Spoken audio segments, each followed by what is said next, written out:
ତା ବନ୍ଧୁଗଣ ନମସ୍କାର। ବର୍ତ୍ତମାନ ମୁଁ ଆପଣମାନଙ୍କୁ ଏକ ନୂଆ ଗପ କହିବି। ଏଇ ଗପଟି ବର୍ତ୍ତମାନ ଆରମ୍ଭ କରୁଛି। ଗୋଟେ ଜମିଦାର ଲୋକ ଥିଲେ। ତାଙ୍କର ବହୁତ ଜମି ବାଡି ଚାକର ବାକର ବହୁତ ଥିଲେ। ତାଙ୍କର ଦୁଇଟି ପୁଅ ଥିଲେ। ବଡ ପୁଅଟା ଟିକେ ଦୁଷ୍ଟ ଟାଇପର, ପାଠ ସାଠ ପଢିଲାନି, କିଛି ନାହିଁ। ମଦ ମାଂସ ଏବଂ ବାପା ମାଙ୍କ କଥା ଶୁଣିଲାନି, ବହୁତ ଦୁଷ୍ଟ ହେଇଗଲା। ସାନ ପୁଅଟି କିନ୍ତୁ ତାର ଉଲଟା। ସାନ ପୁଅଟି ଭାରି ଭଲ।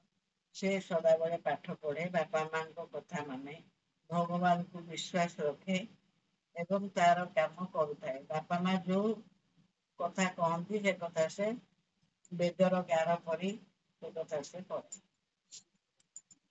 ଦିନେ ବଡ ପୁଅ ତ ଦୁଷ୍ଟ ହେଇଯାଇଥିଲା। ଦିନେ ବାପାକୁ କହିଲା, ତାକୁ ଯେତେବେଳେ 21 ବର୍ଷ ହେଲା, ସେତେବେଳେ ସେ ବାପାକୁ କହିଲା, ବାପା ମୋର ସମ୍ପତ୍ତି ମତେ ଦେଇଦିଅ।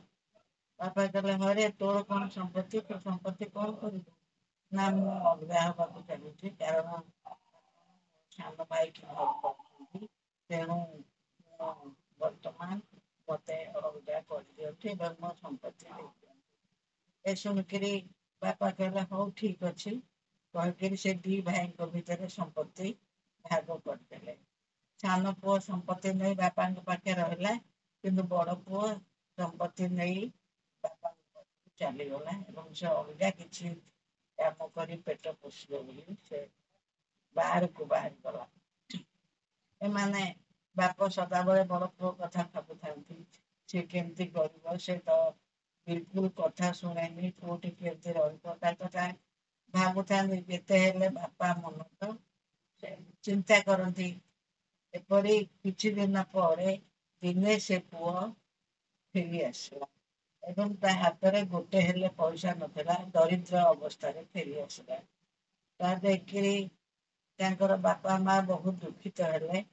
କିନ୍ତୁ ତା ବାପା ନାଇକି ବିରାଟ ଭୋଜିର ଆୟୋଜନ କଲେ। ବହୁତ ଲୋକମାନଙ୍କୁ ଡାକିଲେ। ସମସ୍ତେ ଆସିକିରି ଖାଦ୍ୟ ଖାଇଲେ ଏବଂ ପୁଅକୁ ନୂଆ ଡ୍ରେସ ପିନ୍ଧେଇ ସେଠାରେ ତାକୁ ନବ ଜୀବନ ହେଲା ପରି ତାକୁ ବସାଇଥାନ୍ତି। ଏହା ଦେଖିରି ସାନ ପୁଅ ଟିକେ ରାଗିଗଲା। କହିଲା, ବାପା ମୁଁ ତମକୁ ଏତେ ତମ କଥା ମା କଥା ଶୁଣିକିରି ମୁଁ ଆଜି ଯାକେ ରହିଛି। ମୁଁ କେବେ ହେଲେ ତମ କଥାରେ ଜବାବ ଦେଇନି କି ଅବାଧ୍ୟ ହେଇନି। ଆପଣ ତ ଦିନେ ହେଲେ ମୋ ପାଇଁ ଏମିତି ଭୋଜି ଭୁଜା ଦିନେ ହେଲେ କରିନାହାନ୍ତି। ଦିନେ ହେଲେ କିଛି କରିନାହାନ୍ତି କି ମତେ କିଛି କହିନାହାନ୍ତି। ଏହା ଶୁଣିକିରି ବାପା ହସିଲେ। କହିଲେ, ଦେଖ ପୁଅ ତୁ ବି ଖୁସି ହେବା କଥା। କାରଣ ତୋ ପୁଅ ତ ମୋ ପୁଅ ତୋ ବଡ ଭାଇ ବହୁତ ଖରାପ ହେଇଯାଇଥିଲା। ସେ ମରି ଯାଇଥାନ୍ତା, ଭଗବାନ ସେ ଲାଇଫ ଡେad। କିନ୍ତୁ ଭଗବାନ ତାକୁ ବଞ୍ଚେଇ ଦେଲେ। ସେ ବଞ୍ଚିକିରି ଆସିଛି, ତାର ନିଜର ଭୁଲ ବୁଝିପାରିଛି। ଯେତେବେଳେ ସେ ମତେ କହିଲା, ବାପା ମୋର ଭୁଲ ହେଇଗଲା, ମୁଁ ଭୁଲ ବାଟରେ ଯାଉଥିଲି, ସେତେବେଳେ ମତେ ବହୁତ ଖୁସି ଲାଗିଲା। ତୁ ବି ତୋ ଭାଇ ଯୋଉ ଚେଞ୍ଜ ହେଇଯାଇଛି, ଭଲ ହେଇଯାଇଛି, ତୁ ବି ଏଥିରେ ଖୁସି ହେବା କଥା। ତୁ ଏଇଟା ଖୁସି ହେଇକିରି ଏଇ ଉତ୍ସବରେ ଯୋଗଦେ ଏବଂ ତୋ ଭାଇର ପୁନର୍ଜୀବନ ହେଲା ପରିକା ତୋ ଭାଇ ଯୋଉ ଆସିଛି, ତୁ ବି ଏଥିରେ ବହୁତ ଆନନ୍ଦ ଅନୁଭବ କର।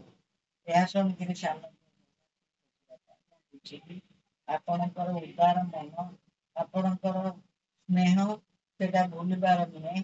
ଆପଣ ମୁଁ ବି ଖୁସି ମୋ ବଡ ଭାଇ ଆଜି ଫେରି ଆସିଛନ୍ତି।